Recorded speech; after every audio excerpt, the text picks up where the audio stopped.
So next, we're going to move into marketing and sales, another key place where I see a lot of entrepreneurs get stuck. What this might sound like in your head is, oh, I'm just really bad at social media, or I don't know what to say out there. I don't want to be pushy or salesy. I just want to do the work. I hate promoting it. What's really going on is that you might be unclear on your core messaging or the audience that you're trying to reach, right? Unclear on who that ideal client is. You're not thinking about how you're helping, and you're not writing with that ideal client in mind. You're thinking about marketing as promotion, not connection. You're thinking of sales as forcing someone to buy, not helping them towards something that will help them. You're focusing on tactics, all of the little, oh, I need to post here, I need to send this email, not on the strategy as a whole. And you're trying to do everything across all platforms. So here's what we're going to do about it. I'm going to help you understand the difference between marketing and sales by breaking down the marketing and sales funnel and giving you the tools to figure out what to focus on next. So marketing isn't just about getting clients. It's about building relationships that turn into results, referrals, and long-term trust. And sales isn't about convincing someone to buy. It's about guiding somebody who's already interested to make a clear, empowered decision. This is the sales and marketing funnel. And what I really want you to note here is that sales is distinct from marketing. They're interrelated, but they are separate.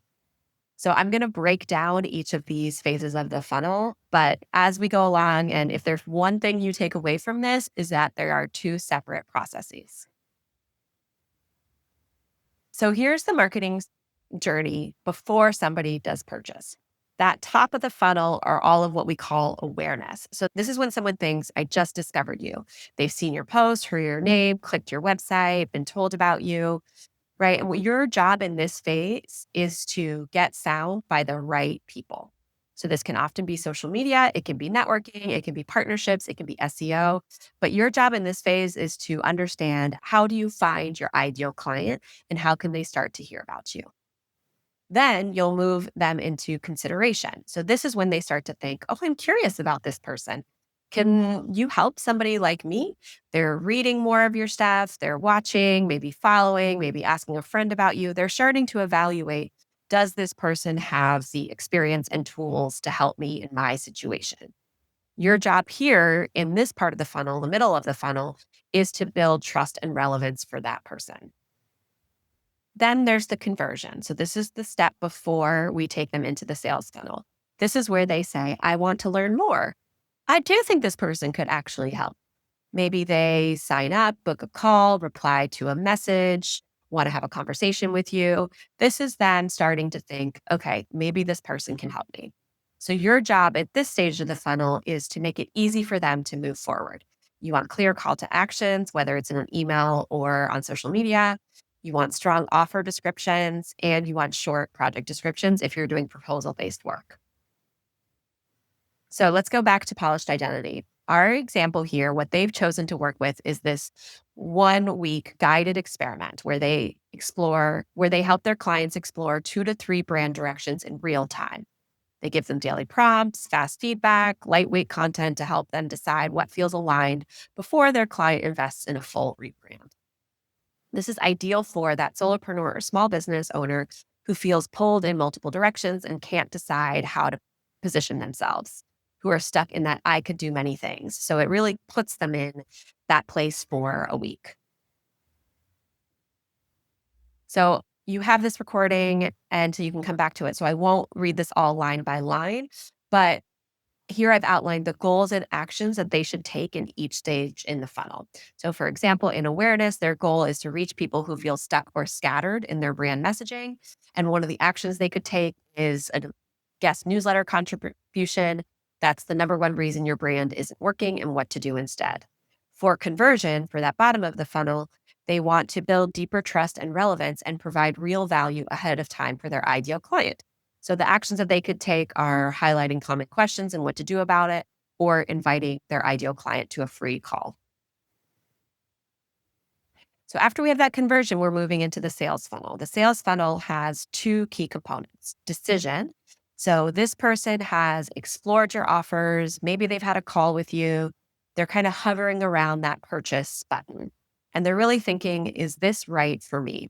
So your job here is to provide that clear, aligned offer. You want to make sure it's really clear what they're getting, and not just what they're getting in terms of deliverables, but what they're getting in terms of how they're going to get to that dream transformation. Then, once they've said, yes, I'm in, you move into the close. And that's where you want to make it really easy for them to sign up or buy. You want it to feel easy, supportive, and aligned. A lot of the clients that I work with offer services to people who are burnt out or really need support. And then they make it a little tricky for somebody to actually sign up. There are multiple steps to actually purchase and get going. So little things like a button that takes them straight to purchase or a button that takes them straight to setting up their first appointment can really help make that process frictionless. And that's what you want to do in that close part of the funnel. So for example, in the decision, some of the actions that polished identity might take is a landing page proposal with who it's for, who it's not for, or a comparison chart with the different products.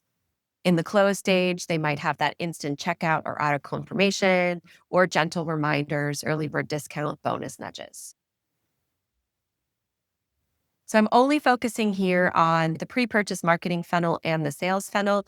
Loyalty and advocacy are parts that you do after purchase when you want to keep people in your network and help with referrals and helping them with being ambassadors for your brand and for your company. I'm only focusing on these top three right now. So to review, we have our top of the funnel, which is that awareness. How do people get to know me? The consideration. Oh, I'm thinking about these people. The conversion. Oh, this person can really help me, into the sales where they're actually thinking about purchasing to making an easy yes in the close. Here are some things to keep in mind with your marketing and sales. As I said before, if you take away one thing from this workshop, it's that marketing and sales are not the same thing. Marketing builds visibility and trust. Sales helps someone make a decision. They're connected but distinct phases of the client journey. I see a lot of people try to do both with the same thing, and that can lead to a confusing experience for your ideal client. So, silence from your ideal client, or when you put things out into the world and you get silence, doesn't mean that you're bad at this or that you're not good at sales and marketing. It just might mean that you're missing the mark in one part of your funnel. So, you might need more visibility, stronger trust building, or clearer offers, not a total reinvention. And the worksheet that you'll have access to really helps you go through and do that audit of what's working well, what's not working out well, what part of the funnel might you be missing activities in. The mindset shift here that I encourage you to make if this is where you're stuck is going from I'm just bad at marketing to understanding that what's likely going on is a lack of clarity and a lack of focus on the individual that you're helping. All of the posts that you put out there or emails or networking really should be speaking to that one ideal client that you're excited to help.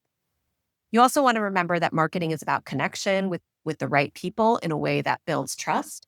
And sales is about helping someone make that clear, empowered decision. So you want to move from how do I get clients to say yes, that idea of pressure and just guessing what they might want, to how can I show the right people how I can help.